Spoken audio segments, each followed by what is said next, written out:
থেকে নারায়ে তাকবীর। বাংলাদেশ জামাত ইসলামী জিন্দাবাদ জিন্দাবাদ। বাংলাদেশ জামাত ইসলামী। সম্মানিত প্রধান অতিথি এবং সম্মানিত আমার এলাকার প্রাণপ্রিয় দিনদার মুসলমান ভাই বোনেরা, আসসালামু আলাইকুম ওয়া রাহমাতুল্লাহ। ওয়া আলাইকুম আসসালাম ওয়া রাহমাতুল্লাহি ওয়া বারাকাতুহু। পবিত্র মাহে রমজান আমাদের সামনে উপস্থিত। এই পবিত্র মাহে রমজানকে কেন্দ্র করে এখানে অসাধু কিছু ব্যবসায়ী থাকে যারা দ্রব্যমূল্যের ঊর্ধ্বগতি করে এবং আমাদের রোজাদারদেরকে কষ্ট দেয়।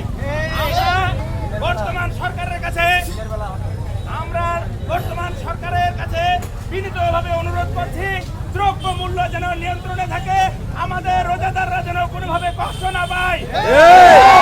দিনের বেলায় এরকম কিছু দোকানদার থাকে যারা সারা বছর কোনো ব্যবসা নাই, রমজান মাসে শুধুমাত্র পর্দা টাঙিয়ে ব্যবসা করতে চায়। আজকের এই সমাবেশ থেকে আমি তাদেরকে হুঁশিয়ারি উচ্চারণ করে বলতে চাই, আপনারা দিনের বেলা কোনোভাবে দোকান বন্ধ খুলে রাখবেন না, দোকান বন্ধ রাখবেন, রমজানের পরিবেশ রক্ষা করবেন, আমাদের রোজাদারদেরকে সুন্দরভাবে সম্মান নিয়ে রমজান পবিত্রতা এবং রমজানের রোজা পালন করার সুযোগ করে দেন। সম্মানিত এলাকাবাসী, আমি এই রমজানের শিক্ষা থেকে কিছু জিনিস আপনাকে বলতে চাই ছোট করে।